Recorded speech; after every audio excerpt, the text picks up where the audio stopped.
அனைத்து மாணவர்களுக்கும் அன்பான வணக்கம். நாங்கள் ஒவ்வொரு வாரமும் நுண்ணறிவு சம்பந்தமான வினாக்களுக்கு எவ்வாறு இலகுவான முறையில் விடையளிக்கலாம் என்று பார்த்து கொண்டிருக்கின்றோம். அந்த வகையில் இந்த வாரம் நாட்காட்டி சம்பந்தமான வினாக்களுக்கு எவ்வாறு இலகுவான முறையில் விடையளிக்கலாம் என்று பார்ப்போம். நாட்காட்டி சம்பந்தமான வினாக்களுக்கு விடையளிப்பதற்கு முன்பாக நாட்காட்டி சம்பந்தமான விடயங்கள் உங்களுக்கு தெரிந்திருத்தல் அவசியம். அந்த வகையில் நாங்கள் நேரடியாக பாடத்துக்கு வருவோம். நாட்காட்டியில் வருடங்களானது சாதாரண வருடம், லீவ் வருடம் என இரண்டாக காணப்படுகின்றது. கவனமாக கேளுங்கள் பிள்ளைகளே. நாட்காட்டியில் வருடங்களானது சாதாரண வருடம், லீவ் வருடம் அதாவது நெட்டாண்டு என இரண்டாக காணப்படுகின்றது.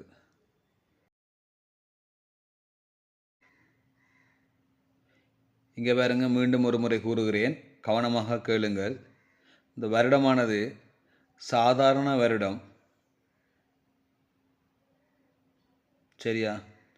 ஒன்று சாதாரண வருடம், அடுத்தது லீவ் வருடம் அதாவது நெட்டாண்டு, சரியா?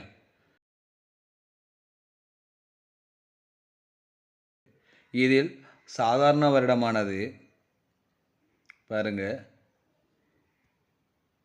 365 நாட்களை கொண்டிருக்கிறது, சரியா?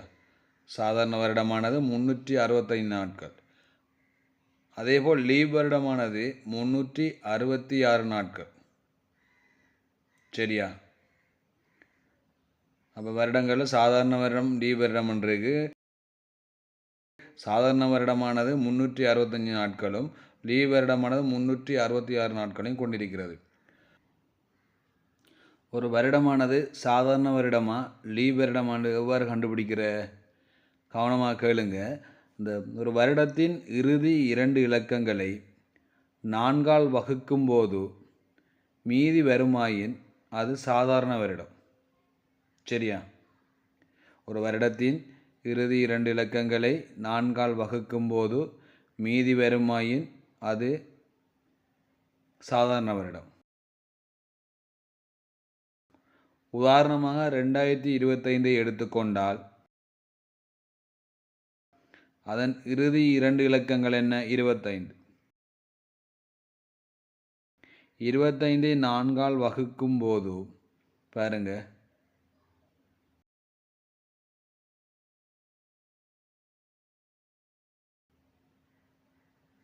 மீதி 1. அப்போ மீதி வருமாயின்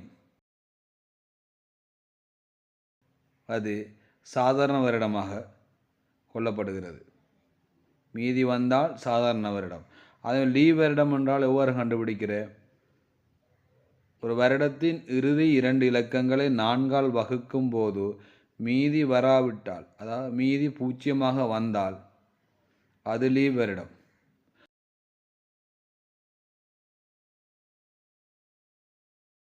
உதாரணத்துக்கு 2024 எடுத்துக்கொண்டோமானால் அதன் இறுதி 2 இலக்கங்கள் 24.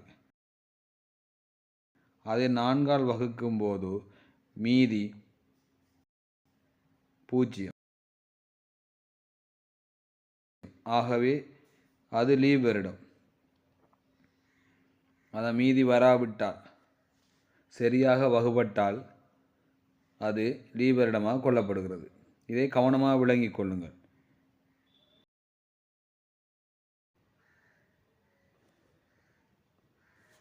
இங்கே பாருங்க, சாதாரண வருடம் ஒன்றில் பிப்ரவரி மாதத்தில் 28 நாட்கள் காணப்படும், சரியா? ஒரு சாதாரண வருடம் ஒன்றில் பிப்ரவரி மாதத்தில் 28 நாட்களும்,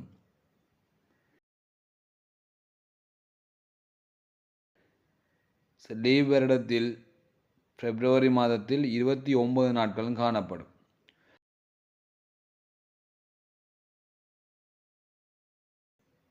ஒரு வருடம் சாதாரண வருடமாக இருந்தால் அந்த வருடத்தின் பிப்ரவரி மாதத்தில் மாத்திரம் 28 நாட்களும், லீவ் வருடமாக இருந்தால் பிப்ரவரி மாதத்தில் 29 நாட்களும் காணப்படும். ஏனைய மாதங்களில் உள்ள நாட்கள் அனைத்தும் சமனாக காணப்படும், சரியா? ஏனைய மாதங்கள் உள்ள நாட்கள் அனைத்தும் சமனாக காணப்படும். பிப்ரவரி மாதத்தில் மாத்திரம்தான் சாதாரண வருடமாக இருந்தால் 28 நாட்களும், லீவ் வருடமாக இருந்தால் 29 நாட்களும் காணப்படும். சரியா?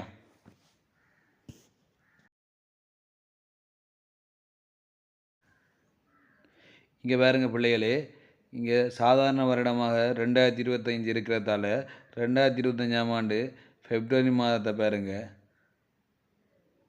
உங்களுக்கு காட்சிப்படுத்தப்பட்டுள்ளது. பிப்ரவரி மாதம் 2025 அது 28 முடிவடைகிறது. சரியா?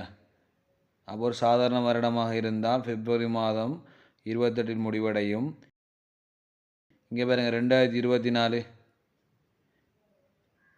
பிப்ரவரி மாதத்தை பாருங்க 29 முடிவடையும். பிப்ரவரி 2025 28லும்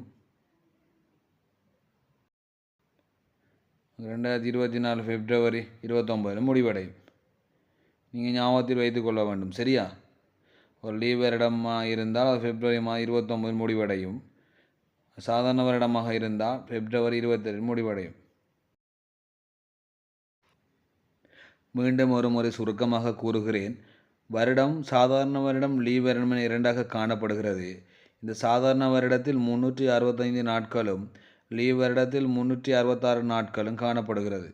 ஒரு வருடம் சாதாரண வருடமா லீவ் வருடமாண்டு எவ்வாறு கண்டுபிடிப்பதென்றால், ஒரு வருடத்தின் இறுதி 2 இலக்கங்களை 4ஆல் வகுக்கும் போது மீதி பெறப்படுமாயின் அது சாதாரண வருடமாகவும், ஒரு வருடத்தின் இறுதி 2 இலக்கங்களை 4ஆல் வகுக்கும் போது மீதி வராவிட்டால் அது லீவ் வருடமாகவும் கொள்ளப்படுகிறது. சரியா? அடுத்தது, சாதாரண வருடம் ஒன்றின் பிப்ரவரி மாதத்தில் மாத்திரம் 28 நாட்களும், லீவ் வருடம் ஒன்றின் பிப்ரவரி மாதத்தில் 29 நாட்களும் காணப்படுகிறது. சரியா? இவ்வளவும் கட்டாயம் நீங்கள் தெரிந்திருக்க வேண்டும். அடுத்ததாக, லீவ் வருடமானது 4 ஆண்டுகளுக்கு ஒரு முறை தான் வரும். சரியா? இப்போ உங்களுக்கு 2024ஆம் ஆண்டு லீவ் வருடம் வந்து கண்டுபிடித்திருக்கிறீங்கன்னு. அடுத்தது எப்போ? 2024க்கு பிறகு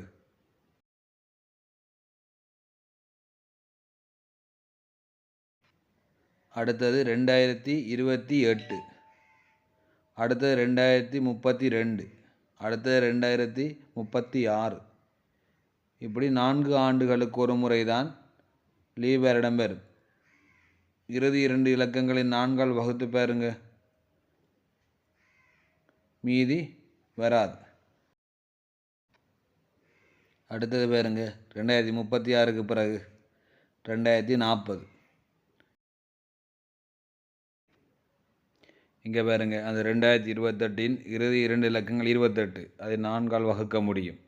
அதே போல் 2032இல் இறுதி 2 இலக்கங்கள் 32, அதையும் 4ஆல் வகுக்கலாம். அடுத்த 2036இல் இறுதி 2 இலக்கங்கள் 36, அதையும் 4ஆல் வகுக்கலாம். அடுத்த 2040 இறுதி 2 இலக்கங்கள் 40, அதையும் 4ஆல் வகுக்கலாம். ஆகவே 4 ஆண்டுகளுக்கு ஒரு முறை தான் லீவ் வருடம் பெறும். இங்கே பாருங்க, ஒரு சாதாரண வருடம் ஒன்றினதும் லீவ் வருடம் ஒன்றினதும் பிப்ரவரி மாதத்தில் உள்ள நாட்களின் எண்ணிக்கையை நாங்கள் படித்திருக்கிறோம். அதாவது சாதாரண வருடம் ஒன்றின் பிப்ரவரி மாதத்தில் 28 நாட்களும், லீவ் வருடம் ஒன்றின் பிப்ரவரி மாதத்தில் 29 நாட்களும் காணப்படுகிறது. ஏனைய மாதத்தில் உள்ள நாட்களை எவ்வாறு கண்டுபிடிப்பது? அது இங்கே பாருங்க, எங்களுடைய ஒரு கையை இவ்வாறு பொத்துவதன் மூலம் சரியா இலவாக கண்டுபிடிக்கலாம். இங்கே பாருங்க, உங்களுக்கு ஒரு படம் காட்சிப்படுத்தப்பட்டுள்ளது. இங்கே பாருங்க, இந்த கையை இவ்வாறு பொத்துவதன் மூலம் உயரமான இடங்களும் பள்ளங்களும் இருக்கிறது. சரியா? உயரமான இடத்திலிருந்து ஜனவரி, பிப்ரவரி, மார்ச், ஏப்ரல், மே, ஜூன், ஜூலை, அதே இடத்துல August, September, October, November, December, இவ்வாறு தான் இந்த படத்தில் குறிக்கப்பட்டுள்ளது. பாருங்க, உயரமான இடங்களில் 31, பள்ளமான இடங்களில் 30 காணப்படுகிறது. அது பிப்ரவரி மாதத்தில் மாத்திரம் நாங்கள் ஏற்கனவே படித்திருக்கிறோம். சாதாரண வருடமாக இருந்தால் 28,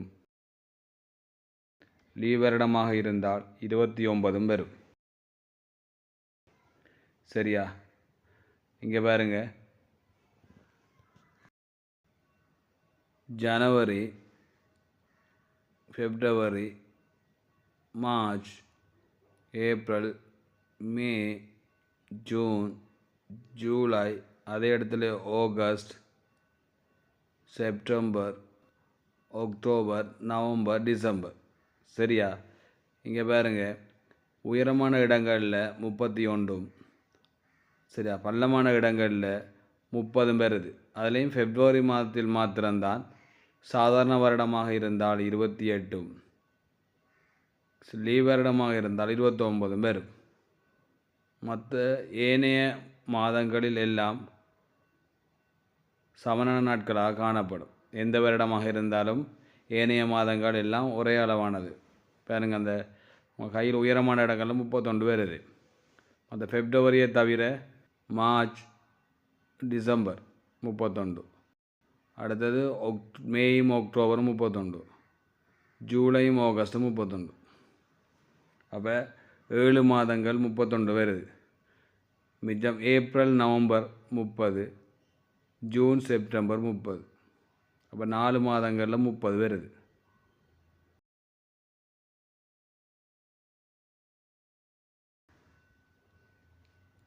அப்போ பாருங்க, 28 நாட்கள் பிப்ரவரி மாதம் சாதாரண வருடமாக இருந்தால் வரும்.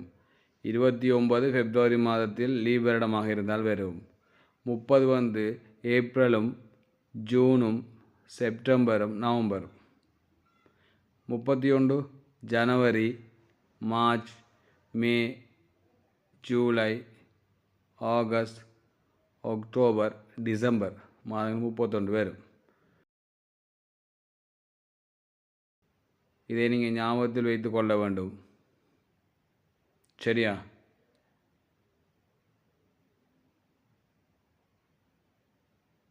எந்த மாதத்தில் எத்தனை நாட்கள் இருக்கும் என்பதை இவ்வாறு கையினை பொத்துவதன் மூலம் கண்டுபிடிக்கலாம். நீங்கள் 2-3 தரம் செய்து பார்க்கும்போது உங்களுக்கு இலகுவாக காணப்படும். சரியா?